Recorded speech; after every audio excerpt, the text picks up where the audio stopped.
Shimmy Al-Shai, right? Double honors to the apostles of Great Millstone. Shalom, salutations to you brothers out here pushing this word in truth and sincerity. Rakati Hawa, Rakati Awashai, Rakati Hawa, Rakati Awashai, Rakati Hawa, Rakati Awashai. All right? I just said bless the Most High and His Son in the Hebrew names, right? Today's scripture, we're going to get into a few scriptures actually on what is the hardest law to keep. Okay? What is the hardest law to keep? All right? Now, we know that as we read the scriptures, we're supposed to apply them, okay? Just like you apply lotion. Any directions you're supposed to put on, it says apply, all right? You apply the scriptures to your living, your daily situation. Now, of all the different laws, statutes, 613, what is the hardest one? All right, in my experience, the hardest one to keep is this law here. This is Leviticus 19 and 18. Thou shalt not avenge nor bear any grudge against the children of thy people. All right? It says avenge or bear any grudge against the children of thy people. How do you avenge? All right, that means you correcting it. That means you trying to shed more blood. Okay? That means you're trying to miss the mark of brotherhood, and instead you're trying to attack. Okay? You're trying to attack. For what sake? No sake at all. All right. So, in not avenging your brother, what are you supposed to do? It reads on. It says, Leviticus 19 and 18. Nor bear any grudge against the children of thy people. So once again, you got to know who it's talking about. It's being very specific here. It says, nor bear any grudge against the children of thy people. You can pan the camera. We had a couple, come back. See, I'm choosing my words wisely, as you brothers should, because Esau is around, and the scriptures tell you don't be wise as a serpent, harmless as a dove. So if I was stuttering a little bit, that's a reason. But going back to the scripture, it says, thou shalt not avenge nor bear any grudge against the children of thy people, but thou shalt love thy neighbor as thyself. I am the Lord. So the Lord directly told us, love thy neighbor as thyself. The neighbors are Israelites, all right? Fellow kindred Israelites, all right?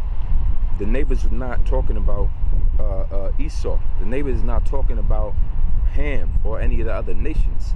All right, the laws is given to Israel, and the neighbors of Israel, all right, are Israelites, man. These are our neighbors, our original neighbors when we got these laws, okay?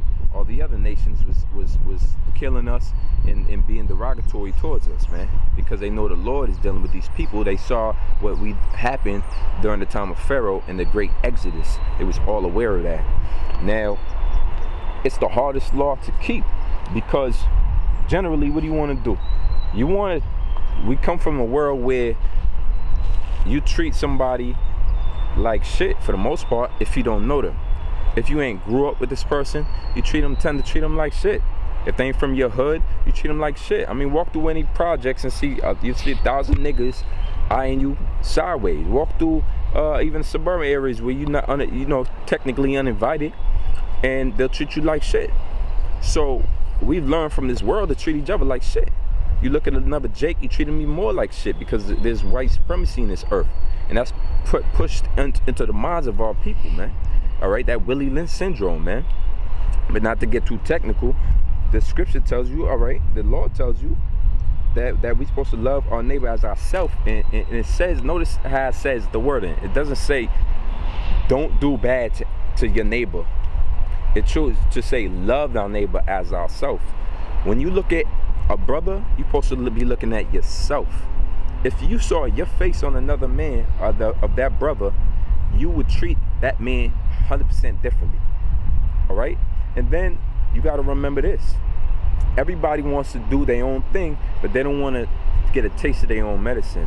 Let one of these people actually treat you the way you might be treating other brothers, and you wouldn't like that shit.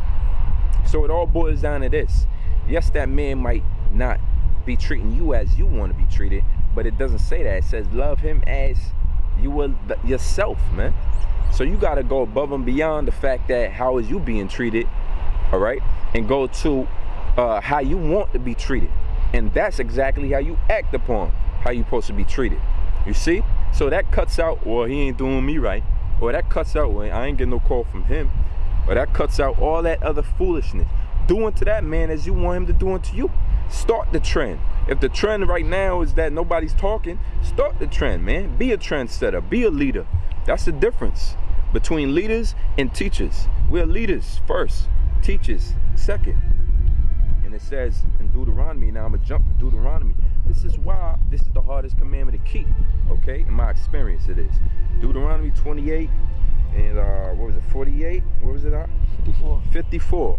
It says, so that the man that is tender among you, and these are the curses that came upon all people, Israel, Negroes, Latinos, and Native Americans, so that the man that is tender among you and very delicate, his eye shall be evil toward his brother, and toward the wife of his bosom, and toward the remnant of his children, which he shall leave. So, if you will, the curse is like a dark cloud in our minds, all right? But physically taking place as we live, okay? The curses are actually taking place, and they affecting us right now, all right? And that curse in specific tells you that you're gonna have an evil eye towards your brother, man. Knowing this, going back to the law in Deuteronomy that tells you treat thy brother as ourselves, that is the only method of getting out of that curse, man. It's shaking that curse, man. All right, not that the curse is completely gonna be off. You're gonna have your moments where you don't want to talk to somebody. You're gonna have your moments where the niggas, you gotta fight the urge to be that nigga, to be the person you always was growing up in this society, man. Which is like, man, fuck that guy. Which is like, nah, he ain't, nah, you know, backbiting, talking behind his back, smiling his face. That shouldn't be taking place, man. Treat the man as you wish to be treated, man. As if you saw yourself, man, you know? So let's go on to what the Lord said in Mark. This is Mark 12 and 30. And thou shalt love the Lord thy power. Let me start at 29. Let me start at 28. And one of the scribes came and having heard them reasoning. Matter of fact, I'm just going to jump to the point. Y'all brothers could start at 28 if you want the whole gist of it.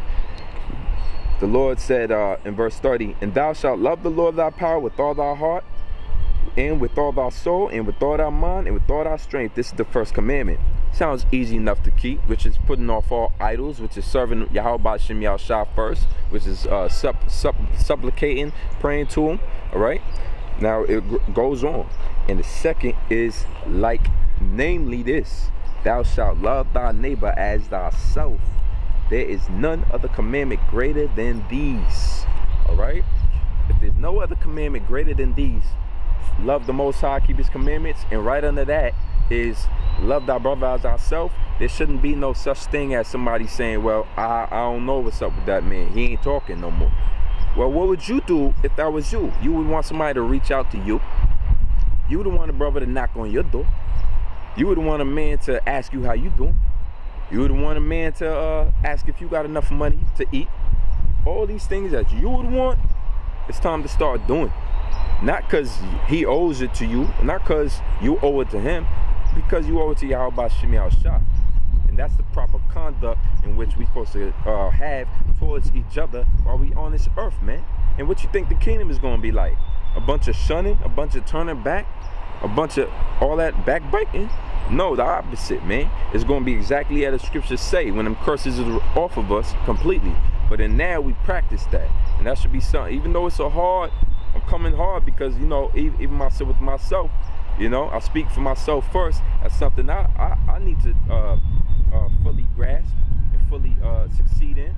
And I'm still reaching for the mark, you know. But as I say this to brothers, reach for that mark. Make sure you loving your brother as you love thyself, okay? Shalom.